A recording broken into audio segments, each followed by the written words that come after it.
Hello, everybody, and welcome to the 32nd episode of the HSBG podcast. I'm your host, Educatedcollins, here with my constant co-host, Shady Bunny. Shady Bunny, how you doing?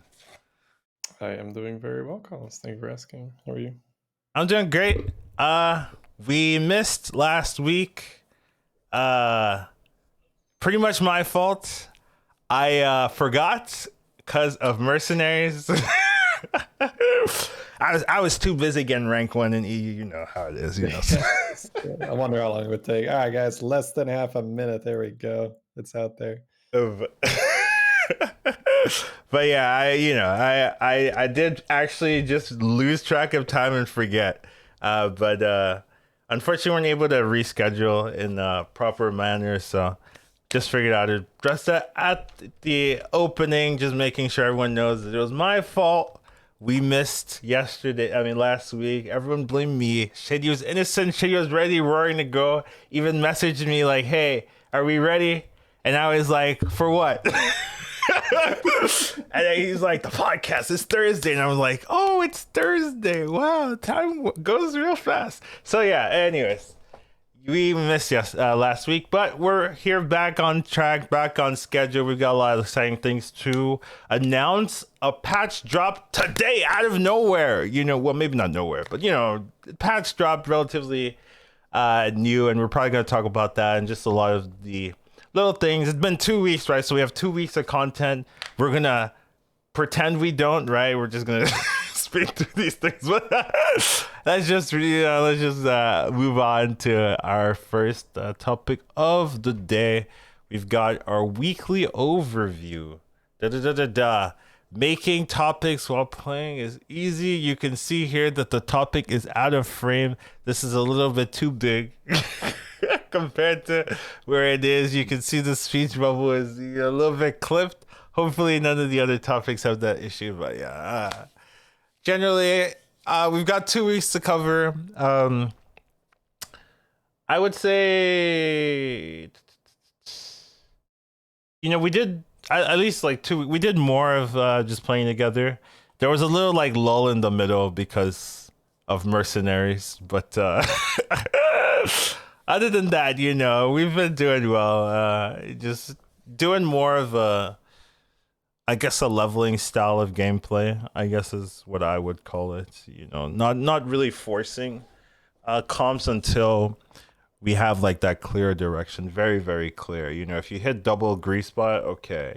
If you hit, double mama, okay. If you hit, double Nomi, we don't really do double Nomi stuff, but if you hit double Nomi, okay. Again, it's hook tusk kind of things, right? Yeah, We've done it on hook tusk, but yeah, it's more a triple into. Although I've done Nomi on tier 6. I think that you can do it on 6 as well, because then you just open up rags and stuff like that. Genies yeah, and rags. You just roll into mules as well, right? Instead of having to triple into them, so it's really nice. Yeah, Hamul, man, what a card that I disrespected. Yeah, for sure. But how about you? Yeah, anything interesting? No, it's pretty much what you've already gone over, right? Because we're playing together. Yeah. It's been super fun. There was are we talking about the MMR bug and stuff and how that's Yeah, go. Oh no, I forgot about it. But yes, you should definitely address that. Go for it. So there was there were 2 different things that happened. So the first thing that happened was that certain people got their MMR reset to 0, not their internal MMR, but their external MMR. So it's kind of like you start the season and you're on 0 and you're gaining 300 for a win. That happened with Mercenaries launch. A couple of people that just played lost their MMR immediately. So then there was this huge like, don't play, you lose your MMR. But then, that didn't take too long. They got their MMR back, and there was some communication with the devs. I'm not sure if they sped up the process, if they just like, all right, well, we're going to put you back at 10K or whatever, and then like a few more wins. But essentially what happened was that the internal MMR wasn't completely right. So to put this in perspective, a top 25 player is essentially going to get maybe 80 points max for a win. Maybe in some crazy lobby, 85. That's it, right? Like you're not really gaining more than that for a win in a lobby. And there were these people that got their rating reset were suddenly gaining 100, if not more, and then they were not losing 120 for an Oh. eighth place. They were only taking minus 100 and such. So you can see that these are still strong players, and you give them such an advantage. Suddenly, the rank one in Europe was like 500 points above number two, and he came sort of out of nowhere. Right? Suddenly, be like, I'm not even convinced, by the way, that it's completely fixed. If it was 100% accurate, because I'm not even sure how you would go about of really fixing it, because we don't really know like the ins and outs. Like, did they also get easier lobbies? Like, what happened there, right? Like, anyways, I will say it's really, really nice of Blizzard to actually care and came in and say, okay, well, we're going to fix this. We're going to not only make sure that these people are gaining the right amount of points, we're also going to take away the points that they earned, not necessarily during the whole process, but the points that they shouldn't have earned. So if they gain 70 instead of 100, they're only gaining 30. Now, when we look at the leaderboard, it's still like a little like, I'm not like 100% sure, but it's way better. It's way better now. And at least now they're no longer able to abuse it.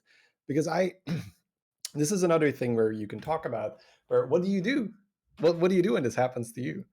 Do you say, I'll play on a different account? Do you say I'll make a new account? Do you say fuck it, I'm getting rank one? Right? Like, what do you do when this happens to you? And it's not really easy to judge and say like, oh, this is the correct approach. I can say my approach was I would feel extremely uncomfortable to play knowing that I'm getting way more points, because you could just feel everyone else around you like, sorry guys, not intentional, just taking rank one, even though I don't really deserve it. Right? Like, holy shit, I would not be able to. Like, I am someone that I don't really feel a lot of shame, or I'm not like, oh my god, like, what will people think? But like, it feels like your fellow players don't really respect you if you're pushing with that kind of an advantage. So like, for me, holy shit, no, I would not want to play on an account like that. But anyways, a couple of people did, and the list was and now they're back down. So that is good to see. What's your take on it, Collins? Like, would you play on a different account? Like, what would you Oh, do? I was like, wow, good reason to play mercenaries. That was literally my thought. I was like, It doesn't play at all. Excellent. Yeah. yeah, That's a good good pick. excuse. I was legit like, wow, what a fantastic excuse to just grind mercenaries. How clean for me. So yeah, that was my response. But yeah, if that lasted longer than it did, um, I don't know. I do have multiple accounts, so I probably would. If I if they kept in close communication, it was like, okay, we'll fix it like next week or something like that. Then Sure. I'm like, Yeah. okay, I'll just play on a different account or Hopefully so. this one. Yeah. Yeah, but if they didn't have any communication, then I'm like, I have no clue. I have no clue, right? Like, but fortunately, they were open with the problem. They did tell us what the bug was, and they did fix it relatively quickly. So, good on them, I would say, for that. But yeah, Yeah, that's I have no complaints there. I mean, obviously, it's a little annoying that it happened, but these things do tend to happen. And from what I've heard, there was this like really, because I didn't play in season two, and there was this circus oh yeah, situation. Season two was yeah, just, you can look at the numbers, right? We can look at the leaderboard and check like, I wonder what the numbers were like in season two. Rank one, 18K. All right, let's go to MA. NA 22K. Okay, right. The reason why I know these numbers is because Saf, our mutual friend, was actually rank one, and he got rank one, and he's a phenomenal player. But he said himself, like, this had not much to do with me. It's just my account had very, very good internal MMR because I tanked it like crazy because it was just forcing chat transitions, and then I played a lot on it, and I got rank one because forcing chat transitions. Oh. yeah. It's just lost a lot. Anyways, the that season was just completely invalid, right? Like, you could look at that and say like, okay, well, this doesn't matter. Like, these numbers, like 22K MMR in today's terms is just like, yeah, good luck with that, but no problem there because of that bug. And it's really cool to see that evolution, to say, because I was starting to feel like, okay, is this season not going to matter either? Of course, you can say, there was the panda bug at the start, and then some people now may have gained a little bit too much, and it's kind of hard to 100% know if everything is the same. But largely, you can say, okay, I can just push, and if I'm doing really well, my placement is going to be good. Like, who cares if someone got a little bit of an advantage here or there? But when there is this ongoing bug, that's very demotivating. It's just like, okay, why would I push? Why would I do anything if it obviously doesn't matter? So it is really nice to see a very quick intervention, and not only the preventing them from gaining more, but also retroactively adjusting the points. That Yeah, was I was very surprised about that as well. Like I was like, oh, they're actually taking people's points away. Like, doesn't feel like a Blizzard move to be fair. I Like, know. Like, I was like, man, it's gonna be fixed, but they're gonna be able to keep them or something like that. But just like yoink, yeah, you aren't. give those points, give those points back. That was really good. Yeah, so pretty All cool. right. You said you had two things. Was that the essence of the two things, or did you have a little bit more? Yeah. So the two things were, first, the MMR got reset, and then the people that got their MMR reset were also gaining too much, because it was already weird. Right. Like, oh, Right. MMR is gone, and then the other one was like, wait, that's not the worst part. Because first people were like, don't play, your MMR will get reset, and they were like, oh crap, I should have played, man. I was thinking that a little bit, but I should have played, man. I think a lot of people had that idea. yeah, it's interesting kind of issues, but it got resolved quickly, and Yeah. all things moving on. So next just thing, in case.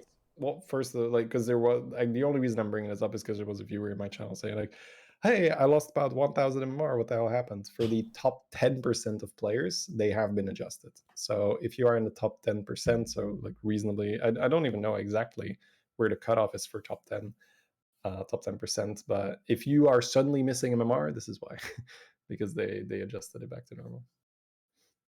kind of interesting. Yeah. Sorry. Oh, good, dude. Cut me off anytime. Next topic we've got. You're not cutting me off. Damn. That would have been a nice time to cut me off. All right, missed opportunity. We've got the Hearthstone Mercenary released this past week. I got a lot of comments this week or last week to talk about at least my experience playing Mercenary, since I I did relatively well, right? I grinded up to number 1 in EU. Very, very, very well. Yeah. I want to keep in mind, first of all, I had Arena Gold, right? I am technically free to play, but I had like 40k gold just chilling in my EU account. And I was like, well, I don't know what I'm using this for. Hey, Mercenaries, let's go. So I opened like 300-ish, 350, 300 or so packs, right? So I had a big start, but definitely grinded it to get a comp. Another thing, right, is I had a comp in mind from the get-go, right? So I had a comp in my head like, oh, I like this comp, let me build it, right? So a lot of people, they're like trying stuff out, right? I was like, okay, I know my comp, let me just build my comp, my 6 units, and that's it. I'm not touching anything else besides my units. So I literally had my team, I built it, and I just grinded, right? So there was a day-ish of grinding bots, right? So once you get to 6,400, you stop seeing bots, but until then you can see bots all the way up. So I was basically just seeing bots. I was like leveling up some other units while I was grinding the bots, but like kind of a pain. PvE, not really my thing, but you need it to get some of the tasks. So I got my team and I just started fighting humans. Right, but the real issue was like there wasn't that many opponents that I could fight that also grinded the bots. Also had the same like relatively similar MMR. So I was fighting like the same like 4 or 5 people over the day. I learned later on that that also happened due to people's mercenary levels. Right, they also have to be very similar. Like the window of how different your mercenary levels could be was really, really tight. Even like top 100 to top 1, there were like I couldn't fight like some people just because their mercenary levels were lower. Like even if they were like 50 MMR lower than me, so that was a little bit weird. So I was fighting the same people over and over and over, and I thought it was super frustrating to be my opponents over it, like just fighting me over and over and knowing, oh, I beat this guy like 90% of the time. I mean, it was more like 100 in some matches. I'm like, you just never beat me. But it must have been super annoying. But grinded through it, won, and it was just a interesting experience. PvP was super fun. The other aspects, PvE and stuff like that, the bot grinding, not fun. But once I got to the human opponents, then that was really enjoyable, and still is, like, even if I play now. But you really got to see like people's I guess people's creativities, I guess, and also some like meta forcing, right? I didn't think my comp was that strong or that great or like the strongest, but like everyone just started running it just because it's the theoretically highest rated comp, so everyone's running it. But I thought that was like super weird to me. I was like, but it makes sense, to be honest, right? If you're just absentmindedly looking for a comp to run, you see this guy is high rated, just pick it. And I was streaming the comp, right? I think the fact that I streamed it, it's a lot easier to like understand what the comp does if you're watching someone like play it out like over multiple different matchups, right? Where you like look and you're trying to create a comp and you're like, well, I have no idea how you deal with this matchup or this matchup or this matchup, right? But since I streamed it, was like, oh yeah, this is how you deal with nature, this is how you deal with beast, this is how you deal with BTS. This is only gonna make sense if you play mercenaries. What's BTX? Shady says. It's like whatever. But yeah, I mean, I'm not gonna comment on the content. It's just that you're outsourcing creativity, right? Where you're saying like, well, I could look through everything, I could sift through some data if we even have the data, or this guy is rank 1. It's obviously working well enough that I can play it. And I think that is just something that you cannot underestimate, because I would think in a very similar fashion, where if I have other games, especially if you're really, really into it and you're going to go hard, sure, you want to do the work, you want to think, you don't want to mindlessly copy. But if you just want to play at a reasonably high level, how bad can it be if the rank 1 is running it, right? So right. there is that immediate social proof as well. Like, look, there's a ton of people watching this guy. He's obviously doing well because he's rank 1. I'm just going to take this. And then, yeah, you set the whole meta for, I don't know, a couple of days or however long that craze lasted. Yeah, whatever. Couple of days. I knew since I had other things to do. I have BG tournaments to prepare for. I knew I couldn't like hold it or anything like that. But I did write like a little a little essay, I guess, of my thoughts. Generally, it's pretty standard. The one issue was just like the 50-50 coin flips. I can see even in chat, someone says like there's a couple of coin flips that determine the winner or loss. That only happens if your matchups are very similar, or the heroes you're playing are very similar, right? Because a lot of people are running very similar comps nowadays, right? Since the meta is a little bit more established. So if you get into a matchup where you're running like very similar units, there's gonna be times when you guys are casting the exact same skill, and whoever gets to cast it first, right, might take out a unit before that unit gets to play, right? So that's a 50-50, right? That's one thing I was really worried about that I wrote in my little note there, where I think that could be frustrating for some players once they get to a certain point. But right now, I think with all the chaos, it's not really as prevalent. I think now, especially since I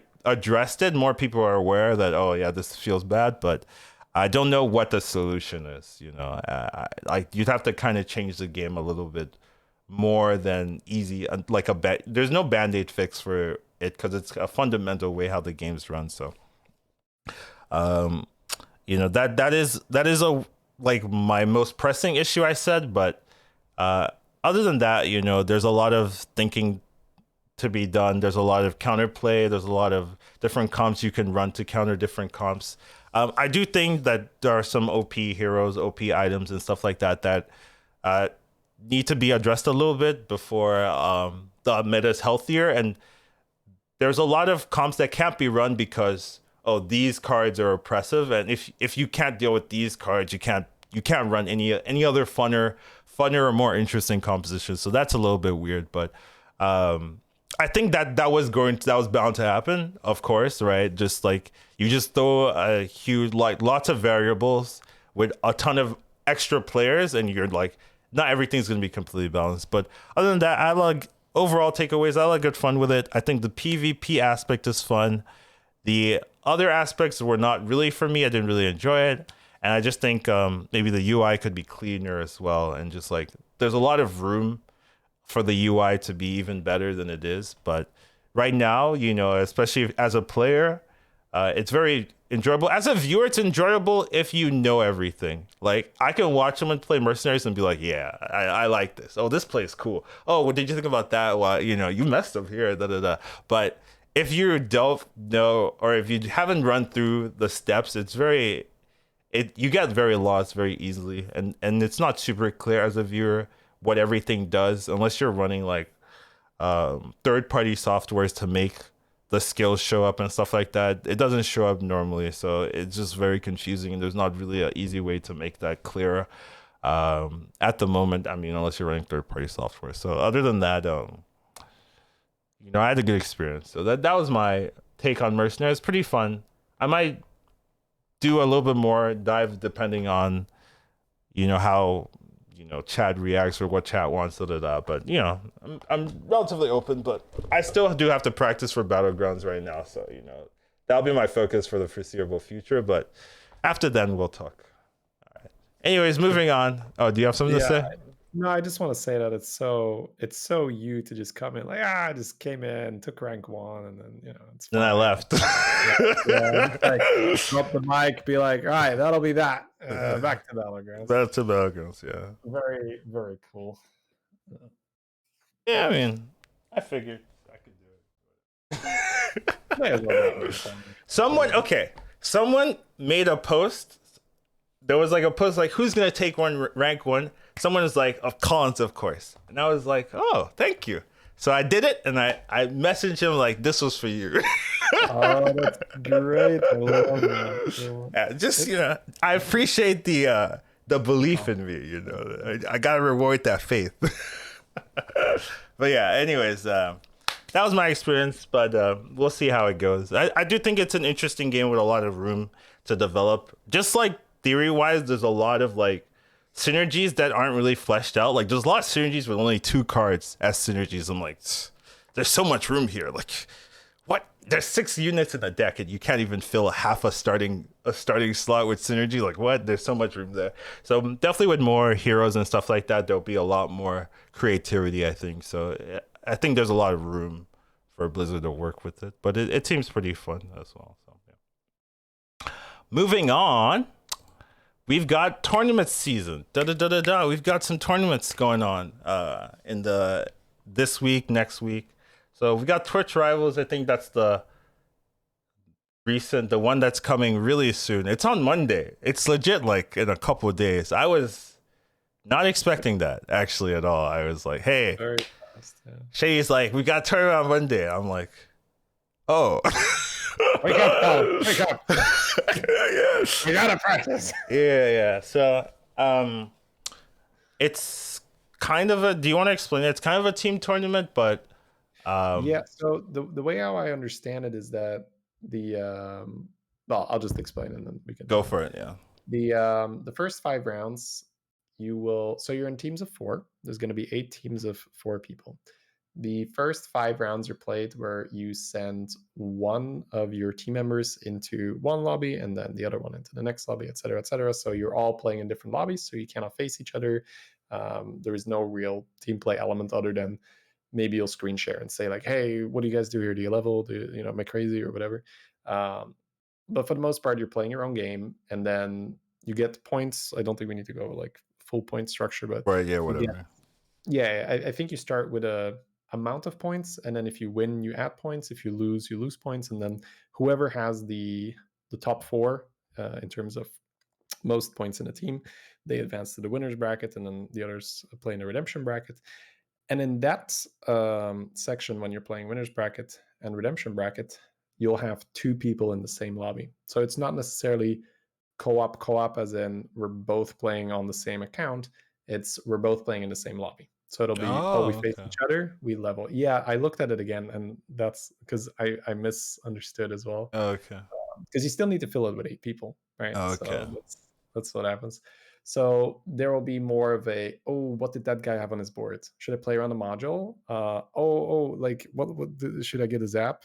So you can talk to each other and strategize that way. And the most important aspect of those games is, what do you do when you face each other? When is it silly to sell pieces? When is it silly to take extra damage? Trying to level together.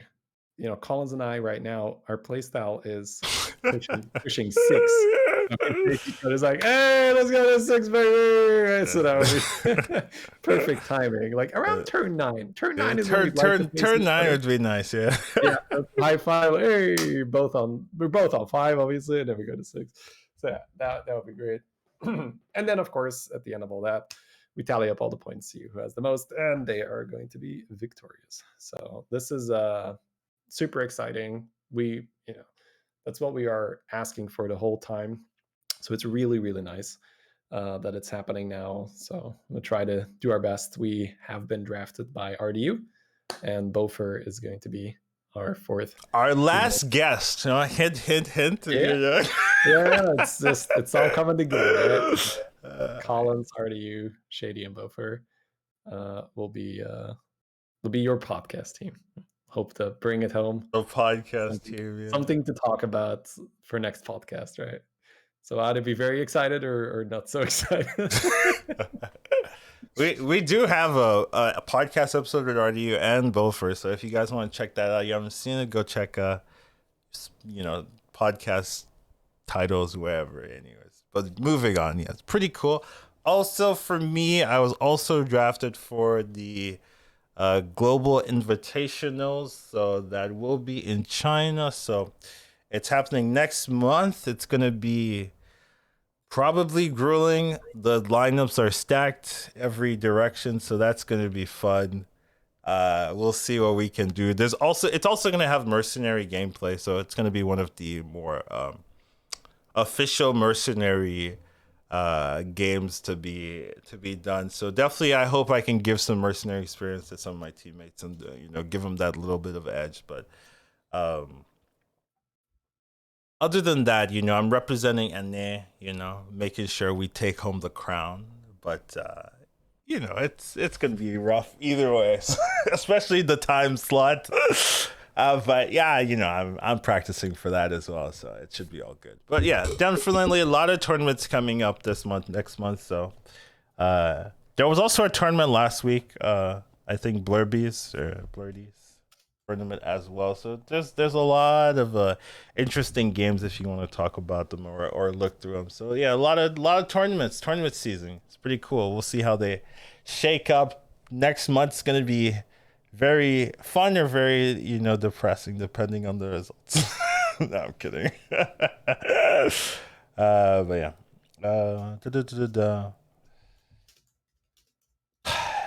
Is it this time? Do you know the schedule? Is it like this time? It's a little bit earlier, right? You say this time. What do you mean? Someone is asking this upcoming Monday, is it this time? So from what RDU told me, it would be 9 CEST, which correlates with right now, yes. Right now. But if I think call time is an hour earlier, and we're essentially already playing for 15 minutes or so. Okay. So around this time. So good luck, Shady. Yeah, yeah, it's gonna be interesting. But yeah. That's it. Anything you wanna add? No, just in terms, like, it'd be fine, the time for me. It's just the reason why it's so awkward when I'm playing now is like I'm coming off 10 hours, right? Right. Oh yeah. I won't have played 10 hours and my brain will still be fresher. Now, would I prefer the tournament to be at 8 a.m. in my morning? Yeah, that would be useful. That would be handy. But I'll be fine. Just excited, man. Excited. It's been too long, and I feel like I'm really into the game right now. I'm in the meta. I feel it. I understand it. So, and it's really cool to just play against all these strong players. Yeah. My emotion is not excited, but I'll take it. Fearful for my life. Collins will begrudgingly take the opportunity to play. To take it down, take everyone down. Sounds good. And those are the big things. Also, we've got the patch But the patch we will be talking about necessarily last. Right now, we've got our heroes and minions to talk about. We pick a minion and hero this every week, necessarily to talk about. This week, we will go Ysera. We were considering talking about Ysera, earlier on in the week, but I said nah. But now I'm saying okay. I asked Chat, and Chat wanted us to talk about Ysera, so here we go. I think Ysera is a pretty nice hero, has a lot of good opportunities. I think the introduction of Terragosa promo Drake and really people figuring how to use that efficiently has really made this hero like a little bit more respectable, a little bit more consistent as well. And just like if you get the setup, you're so strong. You don't need Cali Ghost. You don't need to level super quickly, right? You don't have to hold triples and try to force into a Cali comp. Now you can really just get a Terragosa, get a promo, get another Terragosa, get another promo, and you're like, you know what? I'm kind of done. I'm pretty good now. I'm just gonna hold on to my triples, try to triple into Nadina, get Nadina, maybe Razorgore if I'm lucky, and then go from there. So there's a lot of power in just being able to fully commit to dragons from the get-go. You're not like, especially in non-mech lobbies where things become a little bit hectic, non-mech, non-beast. Oh, no mama better save me. Whew. Don't know what to do. Well, I got dragons for you. So it's pretty nice in those situations. And even in those mech lobbies, right, Prester gives you that out as well. So there's a lot of value there. So pretty powerful hero in my opinion. It's a very consistent hero. I think that's the best way to describe her, because she just gets a dragon no matter what on every roll. It's kind of like Flurk, where you can play as Sarah and very confidently say, I'm going to be dragons this game. You can pick Flurk and very confidently say, I'm going to be playing Murlocs this game. And I think that's a really big draw of the hero right now, where you can play 20 Sarah games and your board will look roughly the same at the end of all 20 games. You're going to have Terragosa with Private Promo Drake, and then either Nadina or Kelly or Razorgores or whatnot. Some games you'll have this Golden Chroma Wing, other games you will not have bothered with it. Yeah, go ahead. Well, I was gonna. So I'm actually reading chat for once. Someone asked two questions. First of all, does anyone else work as closely team wise in BGs? And I'm gonna definitively say no one else is on our level. I'm just gonna say that right now, except for me. Dog and Hafu, I could kind of see it, but Hafu's playing Valorant right now, so they don't count. It's us right now. No one else is on our level right now at this moment, so we've got that edge. Also, can you explain how the drafting worked? Yes, there was a team captain. I believe the captain is RDU, and RDU did pick us. So good on. I don't think it was all like invited up front and say, okay, these are the people you can pick from. I think it was more like, all right, just pick somebody. Go forth and bring back 3 other people you want to play with. Yeah. So that makes it very flattering, of course. It's very nice. But I got asked by someone else too. I was like, oh, thank you so much. But I got I was like, oh, I was like, oh, I can't believe, I'm glad you thought about me. One. Here we go. I was like, oh my god, no, I can't believe it. But it was nice. Yeah, I did it. But anyways, moving on. Right. No, like finishing off Ysera. I think the cool thing with Ysera is that I don't think she's figured out yet. What I mean with that is True. we have like Rafam curve pretty set, right? Like you play Rafam in a certain way. Maiev, same thing. You're playing like Jandis, you get the token fairly figured out. When you're playing Ysera, there's currently two I guess there's more than two, but I think there's two strong and consistent options. Number one is the option I favor, which is the Jeeve curve. Yeah, you get 2 Chroma Wings. So what happens is it is extremely likely that you can find 2 Chroma Wings at the start of the game.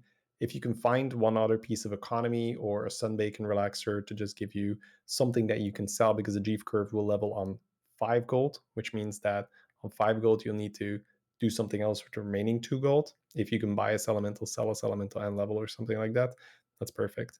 Then you'll have 2 Chroma Wings on your board, and it's also extremely likely that you're going to have the triple in the shop that you can freeze. Then you level again on 6 gold, on 7 gold, you buy your triple, you discover a 4-drop, could be your Perma Drake, could just be something random like a high main to give you tempo, and then you have one more roll to look for Taragosa or a Bronze Warden or an Emissary or any of the tier 3 dragons that are strong. The other one that I see that is also popular is just straight to Level 3. up, yeah. Okay. Straight to 3 and just look for Taragosas, look for Bronze Wardens, because it is quite strong, especially if you start with a token. Because if you start with a token, you can reroll one more time if your dragon that you get is bad. I like the Jeeve curve because it feels very consistent in getting a 4-drop, which just is the meta right now anyway. People tend to spike around that 7 gold momentum when they are pulling a 4-drop by tripling something. So it's kind of nice to counter spike and say, okay, I'm going to also put my 4-drop on the board and I'll be strong. Whereas if you're power leveling, if you don't hit a bunch of Taragosas or a bunch of Bronze Wardens, that shop can be Horrible. that shop can be chromoing, that shop can be Glyph Guardian. So you are in no means, guaranteed. Now it could be that statistically it is better to do the power leveling thing. We need some more data on that and people to really, really come through. But I see some very strong players also favoring the power leveling curve. For me, right now I do so well Chief curving. I'm just asked like, why do I change? Like the Chief curve feels so strong to me. Because after that, yeah, go ahead. Well, I was just saying, I guess you should address like the level on 4 gold and then like roll on 2, right? Why not do that? That seems very common. Right. Why not do that? This was actually the preferred Ysera curve back when you were doing something completely different. Right. So For Kelly Ghosts, yeah, we had Stewart back in as well, because this is a very specific nerf / change. You only have 3 dragons between tier 1 and tier 2. You have Chromowing, Whelp, and Glyph Guardian. So what happens if you follow a normal curve where you buy on turn 1, turn 2 you level, turn 3 hopefully you have a token that you can sell and you can buy one more dragon. You're essentially just collecting red Whelps to get 2 of them, and then you might have Chromowing on your board. You might roll into Glyph Guardian, but it gets very weird very early where you're like, oh crap, the game is asking me if I want my triple already. Because there's only 3 different dragons. So it's very likely if you have a pair that you're going to have a force buy or a really awkward turn. So that is why we are currently not favoring the normal curve, the standard level on 4 gold, because then the chances that you have 2 Chroma Wings and that the 3rd dragon you roll in the shop is a Chroma Wing, you're like, oh, this is weird. I don't really want to buy it yet. But then, you have this really awkward position. And before, that is exactly what you would want, where you would have Stewart as well as one of the dragons. And you'd also have Togwaggle, which is a little bit of a throwback, but that was also a really good buy because you have red whelps interacting with Togwaggle, like that would carry you. If you have a Togwaggle pair, with your that would it's so strong. The only hero that you actually want Togwaggle on, but like 2 red whelps, 2 Togwaggles, those just instant procs. So very, very strong. But you also had Stewart, so you weren't really like forced to have your triple that early on, and then you would just go to tier 3, go to tier 4, freeze the triple, and then you shoot for Caligos. Whereas now a lot of it is more, I'm going to sit on tier 4 and I'm going to roll for Promodrake, I'm going to roll for Taragosa, and then maybe I will triple into a Cali, but most of the time you just want the Dina. Because as weird as it sounds for someone who's not used to this way of playing dragons, Caligos is really not that good when you're playing this kind of a comp. It's honestly the weirdest thing. If you haven't done it before, where you're just like, okay, I have this Cali. Wow, it's useless. I'd rather just roll for another Taragosa. It's like, what's going on? Yeah, but yeah, it just doesn't feel that. It is a mindset shift for sure. But if you haven't done it yet, a Taragosa between 2 Promodrakes will grow incredibly fast, and you will probably end up with either 1 golden Taragosa and 2 regular ones, or 2 golden Taragosas, and they can easily be 100, 150, 150 or so. And if you have 1 or 2 Nadinas on the board, that's mainly what you're doing in the late game. You're just trying to get more Nadinas and maybe cheese in a little Reborn Max now or something like that, just as a filler. And in the end, maybe sell the Promodrake. Reborn my Exa is such a fixer in all your comps. Like, oh, you don't know what to do with your board? Just put my Exa Would you in there. like a reborn spore? Like, yeah, I would like a reborn spore. Thank you. That doesn't instantly die in 2 hits. Doesn't get affected by ghoul or anything. You're like, go. Interacts favorably with Mama, right? Yeah. Reborn comes back with a lot of HP. So. Yeah, very great. Sure. Yeah, for sure. Anyways, Ysera, good hero these days. Maybe not like oppressive. I wouldn't say this is oppressive, but if you get the right setup, it can feel oppressive. But the thing is, you do have to be a little bit on Bob's side, right? If Bob gives you Terragosa promo Drake immediately, you're like, oh, my job's done. Whereas if he's holding out on you, then it can feel like you can get into a window where you're like maybe one turn too slow with your scaling, and then you're like, it feels bad. But even then, you'd be surprised how well the game goes. Yeah, that's true. I mean, you have these games where you're like, okay, I didn't get my stuff. Surely I'm going to die, but then you get it one turn late and it just shoots up and it's like a 36-36 on turn 1. And you're like, maybe not too slow. Maybe it's fine. Yeah. As long as you're not wasting gold randomly, like as a lot of the times, right? Sometimes you'll be seeing people and they're like, I'm gonna die. I guess I'll buy this ring matron or something just to stabilize, and they have like 4 gold, and you're like, no, just roll. You need to hit the pair, you need to hit the piece, otherwise, like, what's the point? So as long as you're not wasting gold, the chance you get the setup is pretty likely, and then if you get it like in a reasonable time, you should be fine. So definitely a strong hero, and I do recommend it, especially when the direction for the game isn't clear, right? Like sometimes you'll get Mick Cold War lobby or whatever, and you're like, well, I know what I'm running. But I feel like even then, not relevant, because you can. So here is the interesting argument. You can say you want to play a Sarah when mechs are in because you have access to Prester. Let them have their shields. I'm just going to ping them off. Yeah. Somebody high rolls on Omega Buster early. Your Prester is not going to do anything. You're just sitting there like, I'm taking damage cap because the Baron's not dying and it's so much damage. I'm not sure if your Sarah's better with dragons in or dragons out. I'm actually not sure. You mean mechs, right? If mechs, mechs. Yeah, dragons. I haven't seen Zaragoza in a while. No. I am maybe not convinced, but I'm definitely strongly leaning in the direction that you actually prefer mechs to be out. Mechs to be because out. You don't ran, and preferably beasts as well, because then you don't randomly get hit by people going Bird Buddy or Mama Bear. That's the problem with beasts right now, where people just spike like crazy. Right. You know those boards where you have like I do. Bird Buddies. Yeah. You're just like, oh, I'm dead. So this rat pack is gonna grow so big, and then the rat pack goes in and it's a bunch of rats, and they keep growing. So that's so much early tempo. And then the other one is, they have an early Omega Buster. That's also so much tempo. And the problem with Ysera is that she's slow and steady. It's really like a Cthulhu-ish hero now, where I'm just rolling for my setup, and once I have my setup, each turn is just stats, and there's no cap on it. It just grows every turn. And if you remove those 2 more volatile minion types, which is mechs and beasts, then it's kind of you pave the way and say, okay, other people might do other things, but elementals take a while to get going. Pirates take a while to get going, right? They're known like, boom, instantly 200 salty looters. Depends what hero you're playing. yeah, of course. Play a Shutterwalk, you can spike with anything. 2 mamas on the board. Like, I don't give a shit. Yeah, anyways, that's the but if mechs are in, it's not really that big of a deal. You still just tech in a Prester, and a lot of the mech builds, you have a very good chance of beating them. Yeah, that's very true. So good hero, we like it, recommend.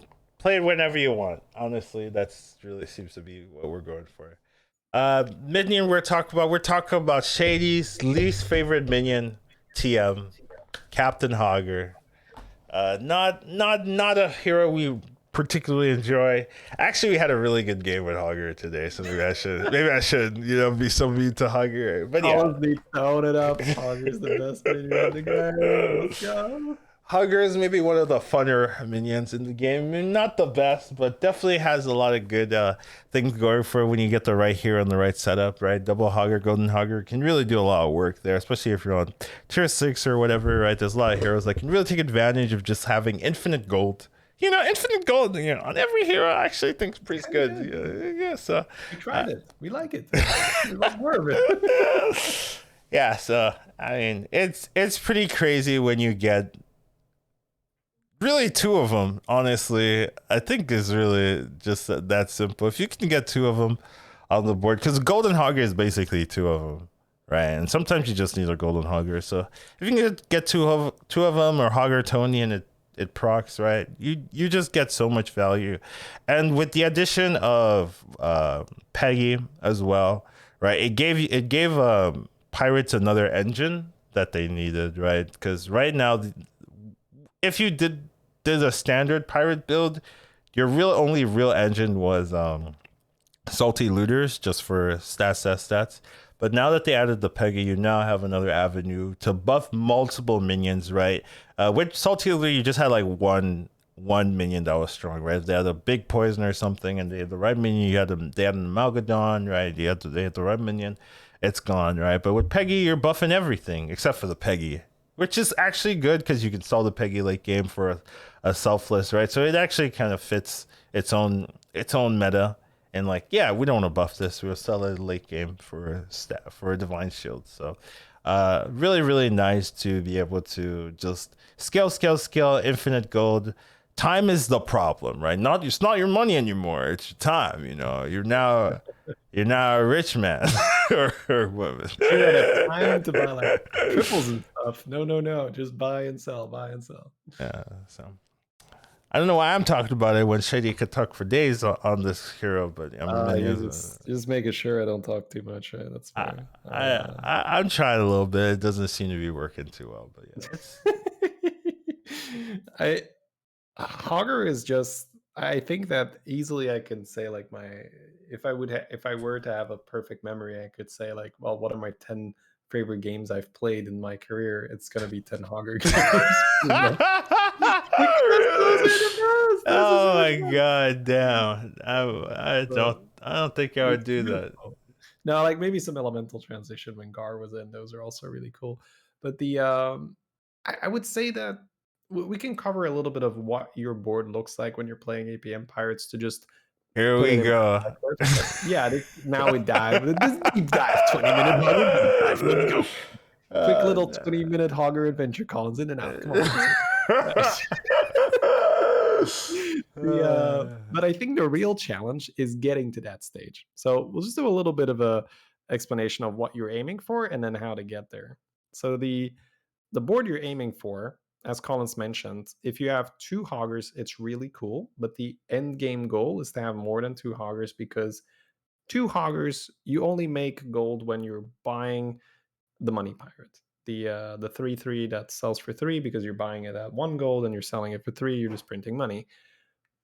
We were playing Gallywix earlier today, and with Gallywix, you only really need 2 Hoggers because you're buying and selling for free. But then obviously next turn, you're going to have 20 gold, 30 gold, 40 gold. So it goes very, very fast. But other heroes don't have that bank. So with other heroes, you are aiming for more than 2 Hoggers. So then your board is going to look something like a golden Hogger and a regular Hogger. That's your engine. And then you're going to have Salty Looter Peggy. That's 4 units on the board. You're going to have your buff slot. That's 5 units. And then the other 2 are pretty flexible, where you can have 2 Salty Looters in a Peggy, 2 Peggies in a Salty Looter. You can have an Eliza just for tempo. You can have a Bran so that you can use Strong Arms. Strong Arm is the 4/3 pirate that buffs +1/+1 for every pirate you've played that turn. So those numbers go up crazy. Sometimes you'll have 40, 50 pirates in a turn. You play a Strong Arm, that's +80 with a Bran, right? That is ridiculous. So you get silly numbers, especially if you're playing on PC, not on mobile. On mobile, I would not recommend. It's going very slow. Especially on PC. I see it sometimes on Reddit, like, oh, look at this, I played on mobile. I was like, why do this to yourself? This is such torture, because everything goes so much slower on mobile. But yeah, that's the board you're aiming towards. Now the stage before you get to this board is I get 2 Hoggers. this is the one where I'm close, I'm close, I'm close. And a lot of the time people die here because they get 2 Hoggers and they disregard everything. But what I like to do is I like to have, say, one half of my board is my pirate stuff and the other half is tempo stuff. I think a really, really cool game I played a couple days ago was where I had 2 Crocs, a Rat Pack, and something else of another beast on the right side of my board. And the left side of my board was 2 Hoggers and a buff slot. So the 2 Hoggers are so that you make money every time you see a money pirate. It means that every time you see a strong arm, you're getting buffs for free. Every time you see a swabby, you're getting tavern cost reduction for free. So it is absolutely worth it to have 2 Hoggers on your board and buying and selling every pirate. The problem is that they're not very good at combat. So unless you have Elizas on the board, unless you have a bunch of Ripsnells on the board, pirates don't really do much other than just give me some time. I'll be big later, I swear, right? But people don't care. They will kill you before that happens. So what you need is you need a little bit of a side hustle. You need your, or I guess the pirates are your side hustle, and your board is being carried by a different kind of tempo. I've also had it with like 2 macros in the deflecto that can help you carry until the Hoggers take off. Once you hit the golden Hogger and you get a little bit of board space, the golden Hogger might give you a Hamul. You play the Hamul, the other Hogger's in the shop, bam, and you're off to the races, right? So once you get the golden Hogger plus the regular Hogger, if you're not dead in 2 turns, you will probably win the game. Then you are buying every pirate and you're making money on every pirate. And then it is in no time that you will have Salty Looter and Peggy's on your board. And it's once you have 2 Hoggers or more, you start slowly transitioning into, okay, I can sell 1 more unit for putting a Salty on the board. I can sell 1 more unit for a Peggy on the board. And then you're slowly transitioning into something that is scaling while you were doing this pirate shuffle. And then you're just hoping to get that infinite money supply from the extra Hogger. That is legit the most difficult part about playing APM pirates. It's not the APMing, it's the not dying on the way there. Because that is the vast majority of Hogger games I see that go wrong, is people's boards are just really weak. And you need to survive until your engine is up and running. Really, all my games, I'm just, I die before I get my setup. If I just not die before my setup's good, I win every game. So, well, this is like something like a coiler can be amazing for a board like that. You get I've also had that. You have 2 Hoggers and you have a reborn coiler in the back. That's gonna carry. That's gonna either save you a lot of damage or you're even gonna deal damage to people. So it's all about the tempo units on your board while you're trying to get the Hoggers up and running. I think reborn coilers were like sneaky good, like it's underused. Yeah. I feel, I do it so often now, and I say like, wow, I've won games with like that tempo where I have 2 reborn coilers and mama and stuff in the back, and I'm just like, wow, that was so many more stats than I thought it would be. You have this elemental board where you're like, okay, I guess I'll take second place. You're like, or not. I beat it. That's crazy. Yeah. Yeah, for sure. Pretty effective. Next topic for next week. Oh yeah, next week coiler. Yeah, next week coiler. Okay, I thank you. You've given it to me. These are the hardest topics, because I'm like, damn, we've run out of cards. That's what I say every week. Good job? Question mark. I think coiler's always been good. Moving on to our main topic, even though it's been a while already. Hey, Hogger is the main topic, right? Moving on to our main topic, patch 21.4.4. Released today, right now, this moment. I actually don't know if it's live yet, but it wasn't live when we started, so maybe it's live now, right? But they released a new patch. It's not a huge patch, but it's an important one. But it's not that important. You probably could ignore it and still do well. Honestly, if it's not meta breaking, it's a quality of life thing, but it's not meta breaking. Yeah. Apparently, it's not like a leaper nerf or something. Yeah. You could play exactly the same, and you probably wouldn't notice it for a while. Honestly. And unless you're playing Millhouse, you're like, why am I out of gold? Oh yeah. Unless you're Millhouse. Millhouse will notice it pretty quickly, but if you're not Millhouse, then you're like, oh, okay. Yeah, it's not mega breaking, just omega breaking, Yes, that's a joke from chat, so don't blame me for that one. But yeah, they basically have 3 changes here, and we'll just talk through all the changes. I think the first one's probably the most important one. They've got, oh, that's not right. Hero changes Shutterwalk. I forgot to change the topic title for this one. No, this is the last Shutterwalk's topic. the same. That's all good. Call it off. No, no nerf for Shutterwalk. Yeah. I made these on the fly. I was still streaming, so there's a little quality control that I normally do not hear. And I got the Omega Buster picture in, which is what I was focusing on. I forgot to change the title, but yeah, Omega Buster got changed.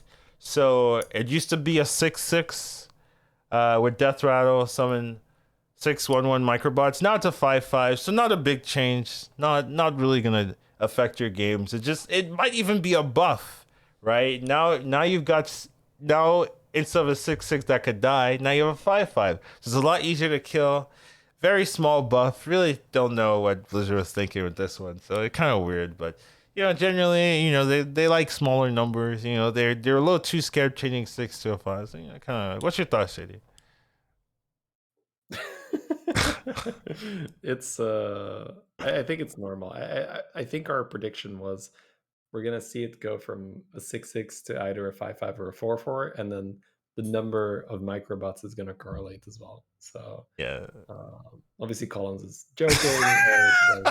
The main purpose of Omega Buster is the number of microbots it spawns, because that is the buff number. And it's kind of like Gold Ring going from +5/+5 to +4/+4. That's how you can look at that nerf and think about, okay, how does that feel? Does that feel good? Does that feel fair?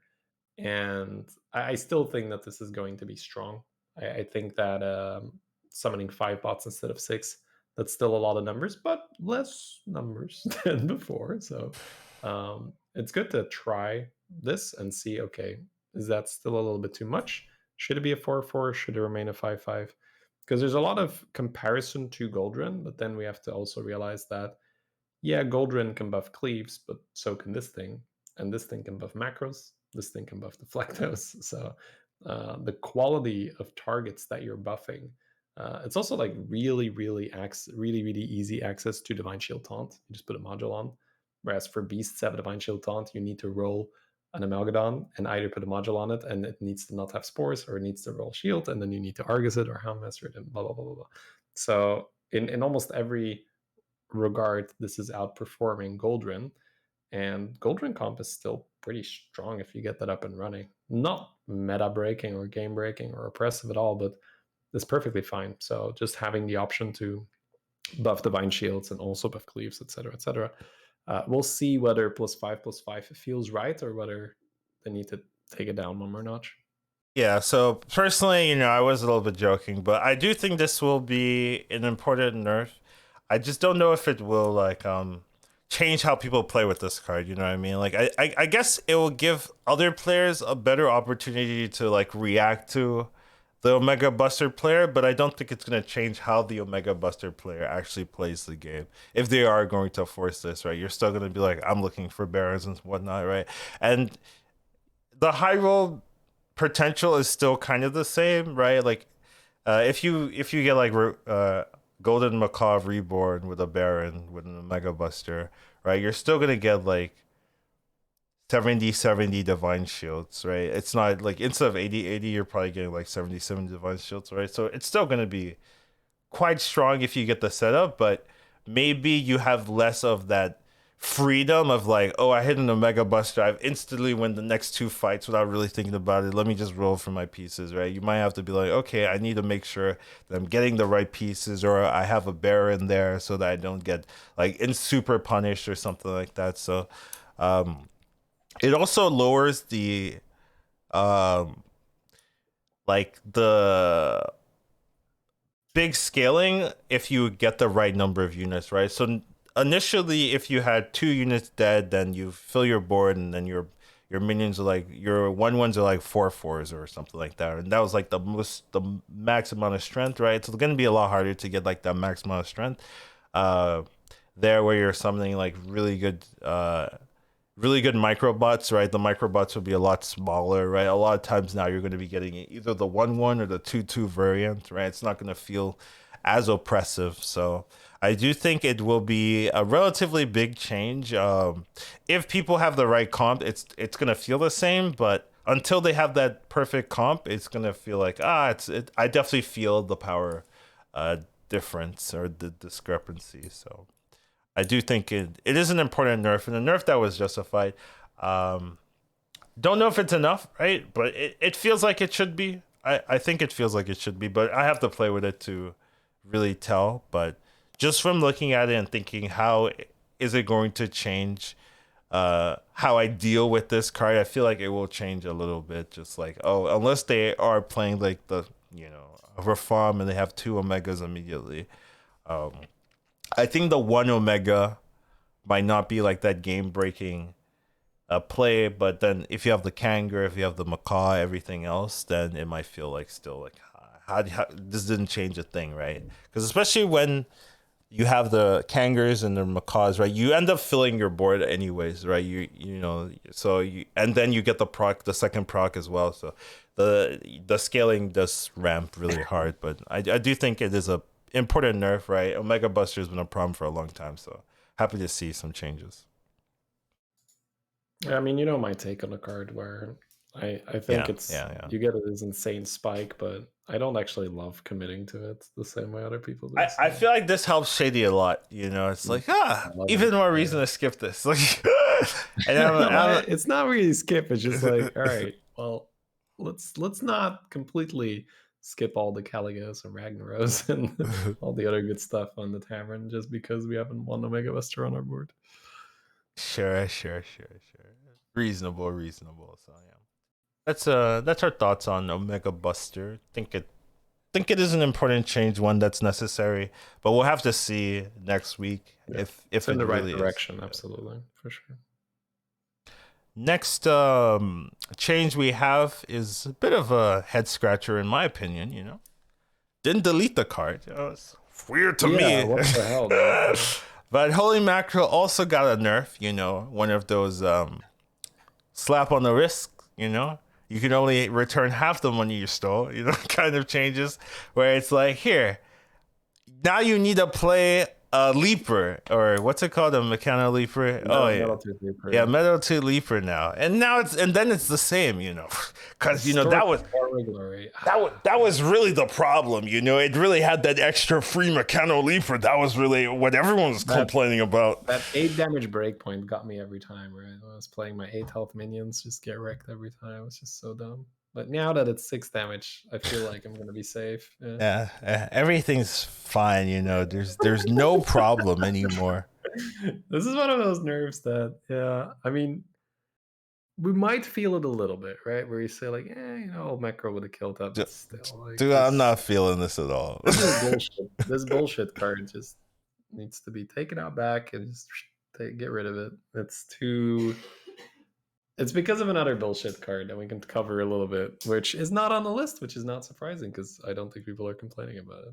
Whatever. You make this like a 2-4, I still play it. You know what I mean? Like, whatever. Like, it might be a little bit more like questionable, but I'd still find a way. Especially like you run in like Mechano Colbor comp, right? Like if you're running Mech Colbors, like so this does nothing, right? If you're running Grease Spot, right? This does nothing. You play Ground Shaker and you add 20 plus attack in one turn. You don't give a shit if it's 2 attack less or not, if it's Mackerel or not. No, you're very, very happy to have to, let me take that fear out of anyone who enjoys playing with Holy Mackerel. You're still very happy to have 2 Mackerels on your board. Right. All the comps that really run this don't care, right? The Greaseball comp, they don't care. The Quillbor or Earthshaker, they don't care. The what's the Omega Buster? I also doesn't care. Right? Like none of the comps really care too much. Like that it has 2 less attack, right? If you're Vol'jin, this nerf means nothing. Exactly. Like if you're playing that hero, who cares, right? A lot of the heroes with scaling, like if you're playing Edwin, right, doesn't matter, right? This It feels so weird, honestly. It's for this nerf. It's like, why? What's the point? Is our pain a joke to you? That's how I I think feel. it's just like people are complaining about it. Let's nerf it, and then they might hit it again. And I mean, at some point, yeah, the stats are going to be low enough that you'd be like, I kind of don't want to pick up a macro, but this is not it, right? It being a 6/4 is still pretty BS. I think like under 4/4, then I would think, you know. But then I would like begrudgingly pick it, especially if I'm not about to die, you know. Yeah, it'll depend on your setup. Your Then, setup, right? yeah, Like, yeah, and if you're yeah, instantly yeah, moduling it, yeah. for instance, right? And that You have also a helps. grease spot or shaker, If you're yeah, playing ground shaker, you still, yeah. this being a Snap it, 4/4, yeah. if you have ground shaker, you do not care. You could not care less. It's just pump it. It's gonna get another, at least, what is it, 14, 16 attack Yeah, in 14, terms of 16. gems you're running there. It's just no problem. Yeah, so I don't know. I think this one's weird. This is the weirdest change I think of the list to me. Just doesn't really feel like it feels like, you know, they're like, ah, just give him a nerf. But don't nerf it really. But give him a nerf. Don't really. You know, it's like, why? Why do you love this card? You deleted it from the game and then you brought it back and it's still a problem, right? Like oh yeah. I don't know. Not a fan. All right. So our final nerf victim. We have recycling Wraith. So this was a nerf that was suggested, I think, to their team, and I think they did agree with the how the nerf was implemented. So I do like them responding to people's feedback and thinking, yeah, Millhouse is the problem. The card itself is not the problem, but Millhouse is a problem. Let's kind of nerf it for the Millhouse, but not for everyone else. So I do like this adjustment. Just, you know, Millhouse with this card was too strong, right? I think that's pretty clear. You get this, Yeah. you gotta know me. It's just like so stupid at what The you can do. best way to explain how OP this card was, where you'd play this if you were playing Nomi, you'd play this if you were playing Ragnaros, you'd play it if you were playing Beasts and you had to roll for your comp, you would play this if you were playing Mechs and you had to roll for your comp, you'd play this if you were playing Caligos and you roll for Battlecry. Like pretty much anything on Millhouse, it would be beneficial to have 2 board spaces for this guy and then the elemental spot so you can keep rolling. Because you're just making a ton of money, and anything that gives you a ridiculous, like you buy a Elemental, right? A Elemental costs you 0 gold as Millhouse. Right. It gives you 2 rolls. That's 4 gold. You have now essentially made 4 gold by buying a, like, that's crazy, right? That's such an insane amount of economy, and it's just really, really insane how much better your game flows when you can actually roll on Millhouse. So I think it's a super fair nerf. I think it's still going to be good on Millhouse, of course. It's still going to be good on other heroes, but it's not going to be an instant, must buy under every circumstance or any circumstance. Yeah. It costs 0 for Muhas. I assume if you golden, it's gonna be your next 2 refreshes cost 1 less. So you'd either have to play Yeah, 2 elementals, right? That's my assumption, right? Because it should be your next 2, right? That's how it should be. yeah. So I think the one that was mentioned is you have 2 wraiths on the board. They should probably stack when they text should, is right? They should 1 stack, yeah. less. So yeah, if you want to have old wraith, you're essentially going to need to have 2 wraiths on the board for Millhouse, which is Which is in itself okay, a yeah. nerf because you don't want to have 2 of these on your board. I mean, you will want to have 2 of these on the board because you'll have no real alternative. You can't get the old version, but board space is such a premium. So you pay a big tax on having to play another minion that is sort of not negotiable. Well, like Nomi doesn't care, right? If you're Nomi and you have 2 of these, who cares, right? But Even other with Nomi, man, you'd be surprised how often you have this like big ass elemental, big ass elemental, big ass elemental 2/5 so they can find an extra one Nomi, right? This happens quite a bit where there's like 3 or 4 bad minions in the back because like I have a buff slot and then I have 2 of these and I have a Nomi. So Nomi does care. Nomi does care. okay, fair enough. That's true. If you have 1 Wraith and play 2 elementals, reroll cost 0. Okay, so someone's confirmed it. So it's good to know. But yeah, so I mean, Right, yeah.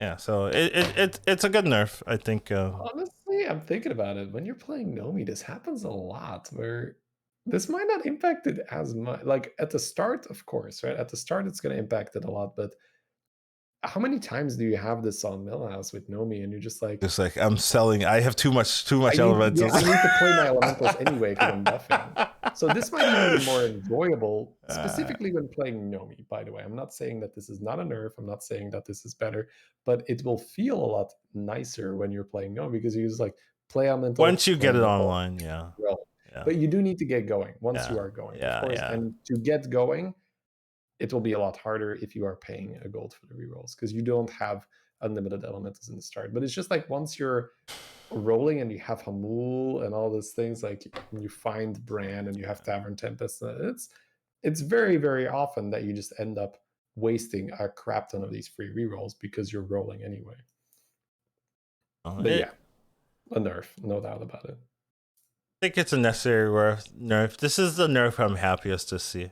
Like just because it fits. It makes sense, 66% success rate for me, which is an F. But I'm giving you, maybe a B for effort. And it's just one out of the three. It's hard to be perfectly correct, but we take those here in this channel. So other than that, not a lot of changes here. So just a small patch, but just like a sensible patch, I think. Except for the macro.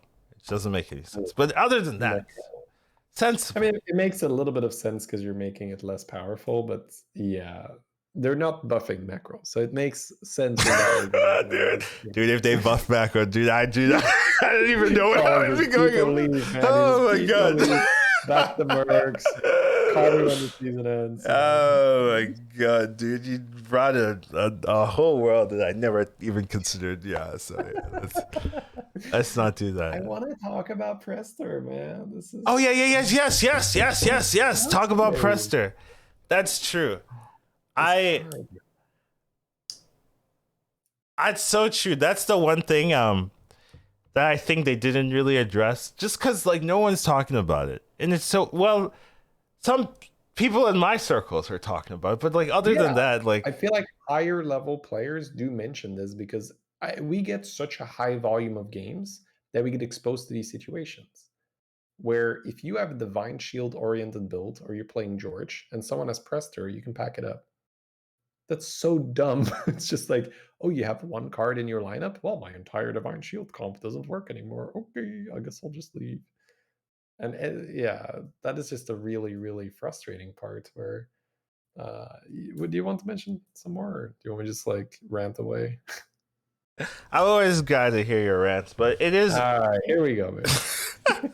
Okay, well, yeah, okay. Just generally, it's just very weird to have a card that completely nullifies some other compositions while also having answers to that same composition, right? So you have Ghoul in there, right? And then we talked about it, right? The answer to the problem to just having Ghoul is Mecro doesn't care about Ghoul, right? But then it's like, well, just remove Mecro as well, right? And then you're solving a lot of the problems in the game. But it's a little bit weird that dragons just have the ability to make a perfect comp that you can't really counteract, right? You have the Nadina, you have the Prester, you've got Divine Shield Terragosa, and you're just yeah, what else are you running to deal with this? I remove your Divine Shields for free and get extra Divine Shields, and you have no counter since you're not playing dragons to deal with me. It's it's very, very, very peculiar that dragons get access to this composition. No one else has this. Right, no other minion archetype has this. You have to commit to dragons to get it. Completely unnecessary from my point of view. Some cards you can say, I see why this card exists. Other cards you could say, whatever. This card I just I do not understand why this exists. This just increases the level of frustration with the game. Because yes, you go ahead. The developers are dragon lovers. That's all I was gonna say. But all right, okay, sure. You remember when?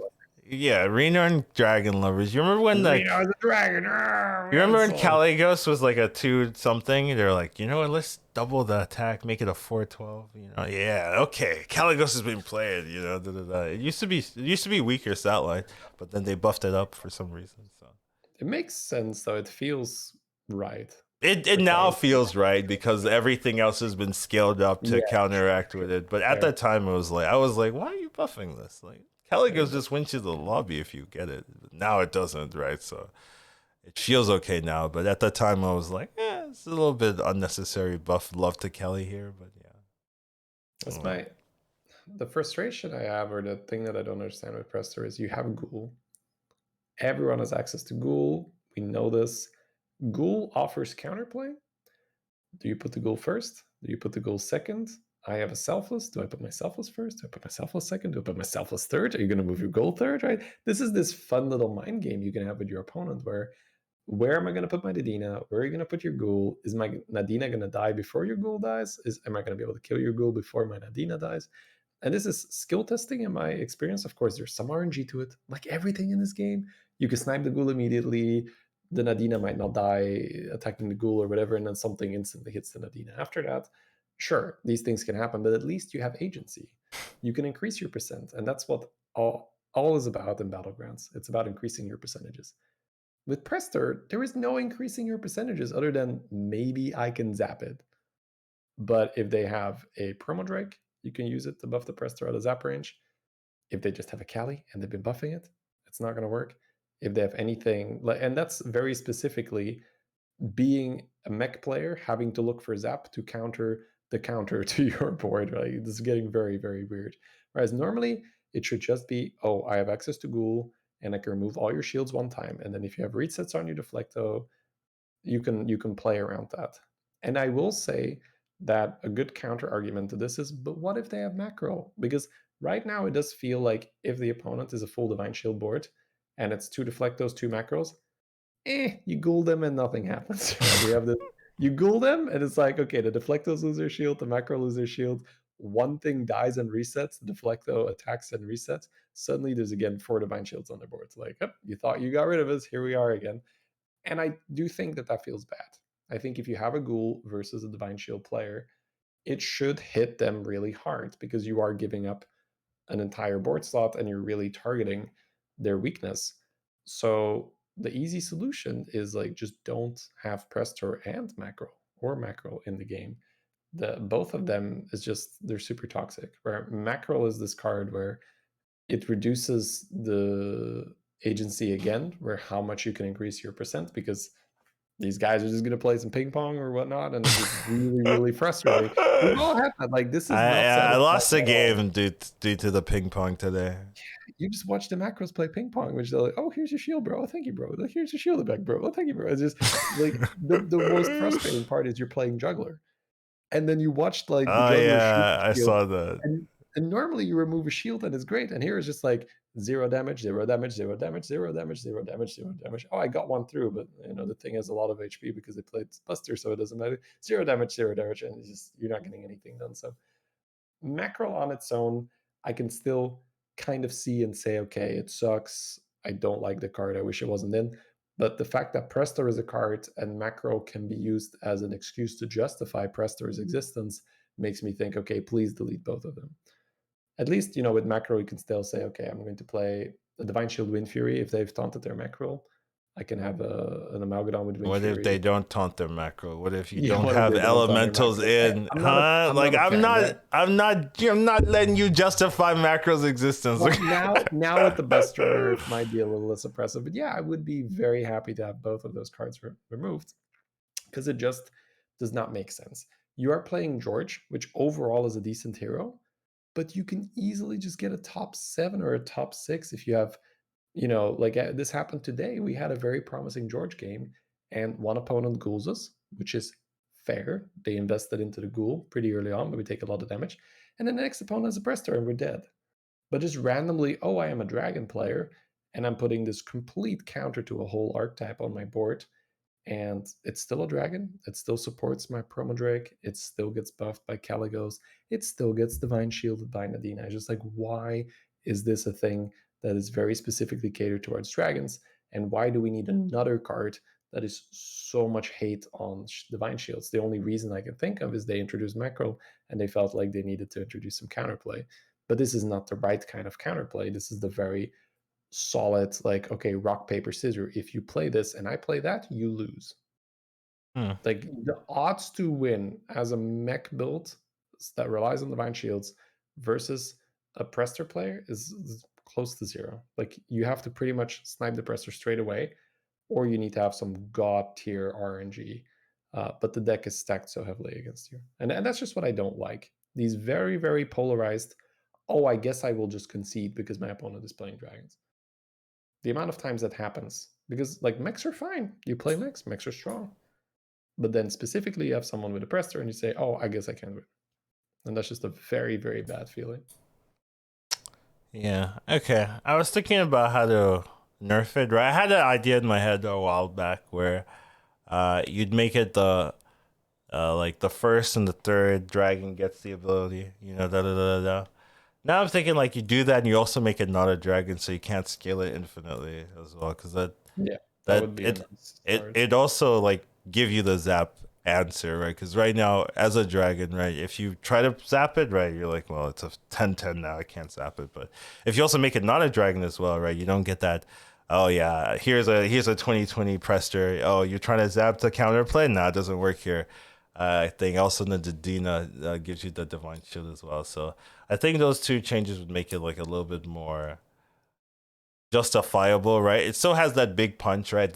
Your first dragon kills whatever, like the Mecro, and then your third dragon will also do a lot of damage, but it now opens up a lot more counterplay. It's also more of a risk to play it. Like you're like, well, it doesn't scale for free, it doesn't help my promo drakes or whatever you're trying to do. So I do think those two changes would make it like, okay, well, it's not oppressive anymore, and people have to think about, like, it becomes like a ghoul, where you have to think about it when you use it. But at that point, you're making you're making a different card entirely, really. And it's probably also a little bit too complicated, right? Like Blizzard likes the very simple design, like the sadly, the every other dragon thing, which was just honestly that's their product, and that's partially why we play it. It's nice, simple, big numbers. They go boom. And that's not why I play it, but okay. It's part of it because it has a really good player base because of that, and that's a part of why we play it. It's really cool. A lot of people watch it. It's super easy to understand. So you gotta meet them halfway and say, okay, this is the way you design, and it's partially why we like the game.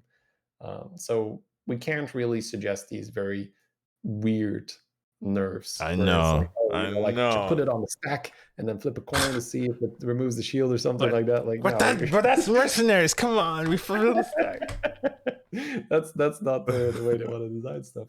So my suggestion is just like, if you want to not make it so toxic at higher level play, just kill off Mackerel and Prester altogether, because dragons do not need it. You can run Ghoul Nadina and you're still so strong. You remove all their shields, then you Nadina, you still have 5 big ass dragons with a Divine Shield. That is more than fine, trust me. That is super solid. But to have this ghoul on steroids in your comp is just super ridiculous. Like, dragons don't need that. But yeah, that is our one maybe big complaint about this particular patch, that they're not really thinking about the Prester. I guess it's either too complicated or no one's talking about it, so it's not really a problem that's big on their radar. Might also be a win rate thing, right? We look at Prester and say this card is perfectly fine, but it's more a feeling card where there's so many times it's like, oh, I have no chance. Like there's no way I can start to play around this. If it was a feeling card, Shudderwalk would have been nerfed again, but that is true. It still feels so bad when people high roll Shudderwalk, man.